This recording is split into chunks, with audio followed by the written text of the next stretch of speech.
wabarakatuh. Bismillahirrahmanirrahim. Alhamdulillahirabbil alamin wa bihi nasta'in wa ala umurud dunya waddin. Assalatu wassalamu ala asrofil mursalin wa ala ashabihi. Allahumma sholli ala sayyidina Muhammad wa ala ali sayyidina Muhammad, amma ba'du. Segala puji bagi Allah Rabb semesta alam, dengannya kita meminta pertolongan dalam segala urusan dunia dan akhirat. Sholawat serta salam tercurah untuk seorang utusan yang paling mulia, keluarganya dan sahabat dan semua sahabatnya. Ya Allah, limpahkanlah rahmat dan keselamatan kepada Nabi Muhammad dan kepada keluarga dan sahabat Nabi Muhammad, amma ba'du.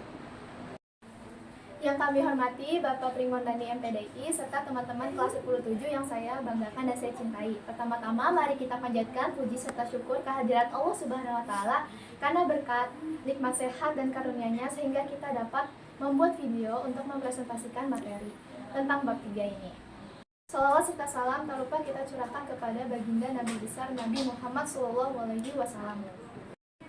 Sebelumnya, tak kenal maka tak sayang, maka perkenalkan kami dari kelompok Al-Halim Maha Penyantun. Saya Kalisa Rostari, nomor absen 18, sebagai ketua kelompok dari kelompok Al-Halim. Saya Devina Nisa Devin, nomor absen 8, sebagai anggota kelompok. Saya Halim Kurpawijaya, nomor absen 13, sebagai anggota kelompok. Saya Azril Putra Pratama, absen 4, sebagai anggota kelompok. Dan anggota kelompok kami ada yang berhalangan hadir, yaitu Nindya Pratiwi, absen 25, dan satu lagi Muhammad Adnan yang sudah mengundurkan diri dari SMA 90 Jakarta. Perkenalkan, nama saya Azril Putra Pratama, absen 4. Di sini saya akan menjelaskan pengertian foya-foya. Berfoya-foya merupakan sikap hidup yang menghamburkan uang secara berlebihan dengan tujuan bersenang-senang dengan minim manfaat. Di sini saya akan menjelaskan hadis larangan berfoya-foya. Sesungguhnya orang-orang yang pemboros itu adalah saudara setan, dan setan itu sangat ingkar kepada Tuhannya. Quran Surat Al-Isra ayat 27. Dari Abu Syuaib, Rasulullah SAW bersabda, makanlah dan minumlah dan berpakaianlah, bersedekahlah tanpa berlebihan atau israf, dan tanpa kesombongan. Hadis riwayat Abu Daud. Selanjutnya saya akan menjelaskan cara menghindari sikap hidup berfoya-foya. Yang pertama, selalu bersyukur atas nikmat Allah Subhanahu wa taala. Yang kedua, selektif memilih teman. Yang ketiga, jalani hidup dengan sederhana. Yang keempat, tentukan prioritas dalam menggunakan uang atau harta. Yang kelima, beramal dan bersedekah, menabung dan berinvestasi. Yang keenam, kurangi belanja yang tidak berguna. Yang ketujuh, susun rencana keuangan jangka panjang. Yang kedelapan, mencatat pengeluaran dan pemasukan, tidak terpengaruh bujuk rayu setan. Selanjutnya, manfaat menghindari sikap hidup berfoya-foya. Yang pertama, tidak terpengaruh bujuk rayu setan. Yang kedua, terhindari dari sikap hidup miskin. Yang ketiga, terbiasa memenuhi kebutuhan dan menjauhkan keinginan, terbiasa menerapkan skala prioritas. Yang keempat, disukai Allah Subhanahu wa taala dan Rasulnya. Yang keenam, disukai orang lain.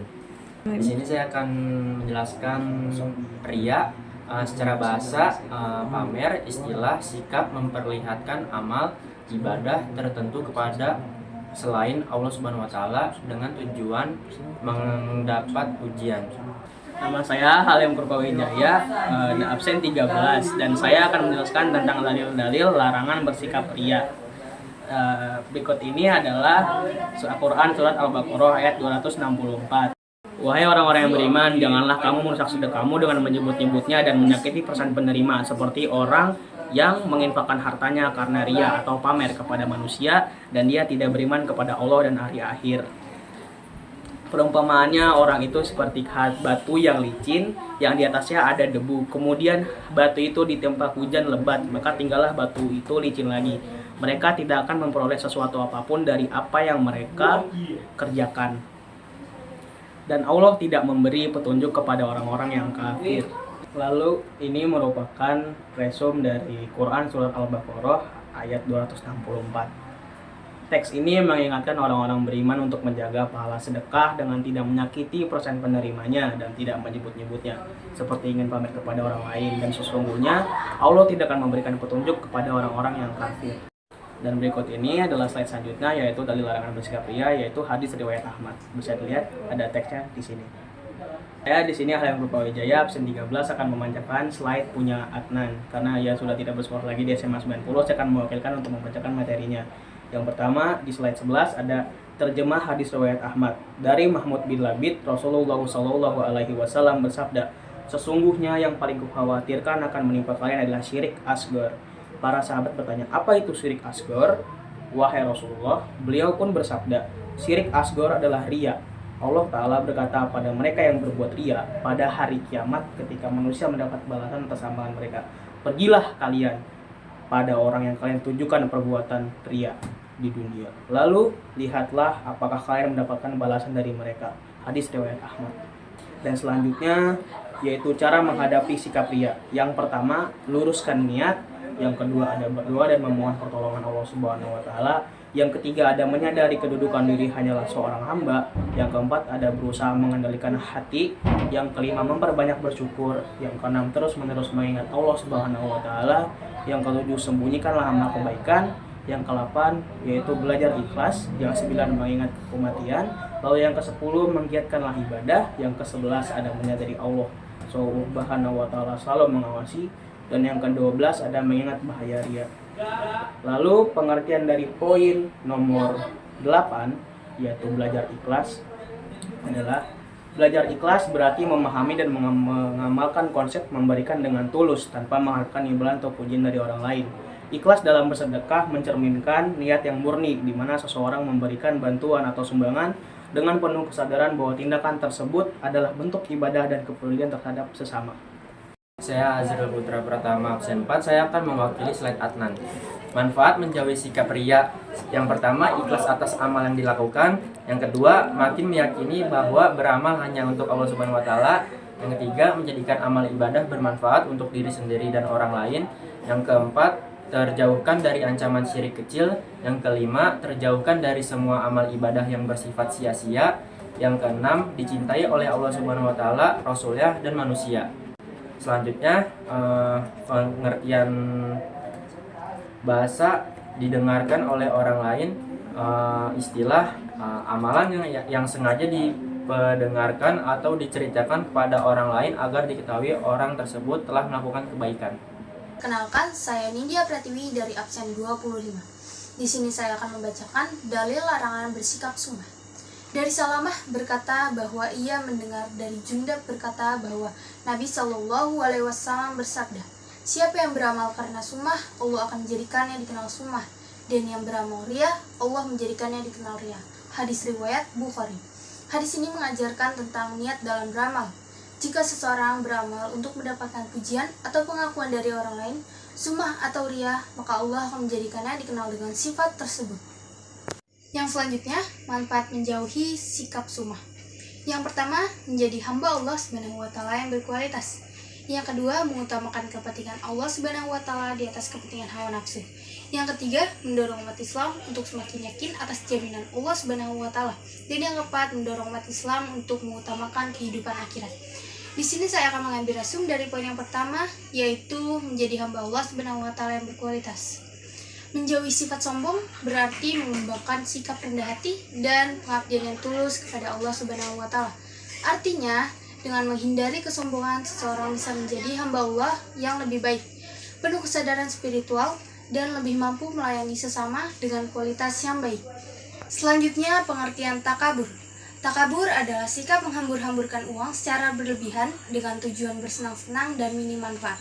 Takabur juga bisa diartikan sebagai sikap seseorang yang menunjukkan sifat sombong atau merasa lebih kuat dan lebih hebat dibanding orang lain. Dalil larangan bersikap takabur. Yang pertama, dari Abdullah bin Mas'ud radhiyallahu anhu, Nabi Shallallahu Alaihi Wasallam bersabda, kesombongan adalah menolak kebenaran dan merendahkan manusia. Hadis riwayat Muslim. Dalil yang kedua yaitu, dan janganlah kamu memalingkan wajah dari manusia karena sombong, dan janganlah berjalan di bumi dengan angkuh. Sungguh, Allah tidak menyukai orang-orang yang sombong dan membanggakan diri. Surat Luqman ayat 18. Saya Devina Anissa Devlin, nomor absen 8, akan membacakan cara menghindari sikap takabur. Yang pertama yaitu Membiasakan diri untuk selalu bersifat tawadu. Dalam hal ini, tawadu artinya rendah diri. Itu artinya kita nggak boleh sombong, kita harus rendah hati. Hal ini pun dibuktikan dalam surah Al-Furqan ayat 63 yang berbunyi, "Adapun hamba-hamba Allah yang Maha Pengasih ialah orang-orang yang berjalan di atas muka bumi ini dengan kerendahan hatinya. Dan apabila ada orang bodoh yang menyapanya, ia akan mengucapkan salam." Lalu yang kedua adalah perbanyak zikir kepada Allah Subhanahu wa Ta'ala. Yang ketiga yaitu tidak melihat orang lain dari kelemahannya. Dan yang keempat, yang terakhir, memperluas lingkungan pertemanan baik di lingkungan sekolah maupun di lingkungan rumah. Nah, kesimpulan dari hal ini tuh kita harus membiasakan diri untuk selalu rendah hati, tidak memandang orang lain dari sisi kelemahan, memperbanyak zikir kepada Allah Subhanahu wa Ta'ala, dan memperluas pertemanan sebagai cara untuk menghindari sikap takabur atau sombong. Dengan menerapkan nilai-nilai ini, seseorang dapat menjadi pribadi yang lebih baik dan diterima oleh masyarakat sekitar. Lalu selanjutnya adalah manfaat dari menjauhi sikap takabur. Yang pertama yaitu menjadikan manusia sebagai makhluk yang bersikap rendah hati. Lalu yang kedua, menumbuhkan kesadaran bahwa manusia sesungguhnya adalah makhluk yang tidak berdaya. Yang ketiga, terjauhkan dari kemurkaannya Allah Subhanahu wa Ta'ala dan Rasul-Rasulnya. Lalu yang keempat, tidak takut dipandang rendah oleh sesama manusia. Yang kelima, menumbuhkan sifat keimanan yang lebih kuat. Dan yang keenam, menjadi orang yang terbuka atau menerima kritik dan masukan. Lalu resumenya saya akan mengambil poin dari menjadi orang yang terbuka. Dalam hal ini, sikap rendah hati juga mencakup kemampuan untuk menerima kritik dan masukan dari orang lain. Ini menunjukkan bahwa seseorang bersedia belajar dan berkembang, serta menghargai pandangan dari orang lain. Selanjutnya saya akan membahas tentang hasad. Pengertian dari hasad yaitu perasaan iri atas nikmat yang didapatkan seseorang baik dalam bentuk harta, kedudukan, ilmu, dan lainnya, disertai usaha agar nikmat tersebut hilang dari pemiliknya. Lalu selanjutnya ada dalil dari hasad. Yang pertama, ataukah mereka dengki kepada manusia atau Muhammad karena karunia yang telah diberikan kepada Allah kepadanya? Sungguh, kami telah memberikan kitab dan hikmah kepada keluarga Ibrahim, dan kami telah memberikan kepada mereka kerajaan atau kekuasaan yang besar. Quran Surat An-Nisa ayat 54. Lalu dalil yang kedua dari Abu Hurairah radhiyallahu anhu berkata bahwa Nabi SAW bersabda, "Jauhkanlah dirimu dari hasad, karena sesungguhnya hasad itu memakan kebaikan-kebaikan sebagaimana api memakan kayu bakar." Hadis riwayat Abu Daud. Baik, perkenalkan, nama saya Kalisa Rostari. Saya akan membawakan materi cara menghindari sikap hasad. Yang pertama, ada memiliki rasa kasih sayang terhadap sesama. Yang kedua, bersyukur atas nikmat yang telah Allah Subhanahu wa Ta'ala berikan. Yang ketiga, meyakini bahwa nikmat yang Allah Subhanahu wa Ta'ala berikan itu sudah sesuai dengan kebutuhan kita. Yang keempat, ada meyakini bahwa semua nikmat yang Allah Subhanahu wa Ta'ala berikan itu tidak semuanya baik, bisa jadi itu cobaan. Dan yang terakhir, memiliki semangat untuk melakukan kebaikan dan menyadari kerugian sikap hasad. Lalu di sini ada resumenya. Saya akan mengambil dari bersyukur atas segala nikmat yang telah Allah Subhanahu wa Ta'ala berikan. Nah, di sini kita harus selalu mensyukuri apa yang telah Allah berikan kepada kita. Kita tidak boleh mengeluh dan kita harus menerima semua yang Allah Subhanahu wa Ta'ala itu berikan kepada kita. Manfaat dari menghindari sikap hasad. Yang pertama ialah terjaga dari penyakit rohani. Yang kedua, menjauhkan diri dari berbagai penyakit fisik.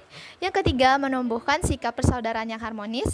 Yang keempat, menumbuhkan sikap bersyukur dan menyadari bahwa semua nikmat milik Allah Subhanahu wa Ta'ala. Yang kelima, selalu berhusnudzon dalam menjalani kehidupan. Nah, resume dari poin tersebut ialah terjaga dari penyakit rohani dalam konteks menghindari sikap hasad, berarti menjaga hati dan jiwa dari sifat-sifat buruk yang bisa merusak spiritualitas seseorang. Sikap hasad atau iri hati adalah salah satu penyakit hati yang bisa menimbulkan dampak negatif seperti kebencian, dendam, dan merasa tidak puas dengan ketentuan Allah.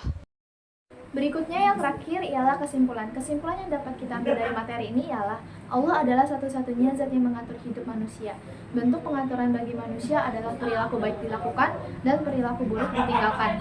Setiap perilaku manusia pasti memiliki balasannya. Hidup dengan sikap berpoya-poya, riya, sum'ah, takabur, dan hasad pasti akan mendatangkan mudarat.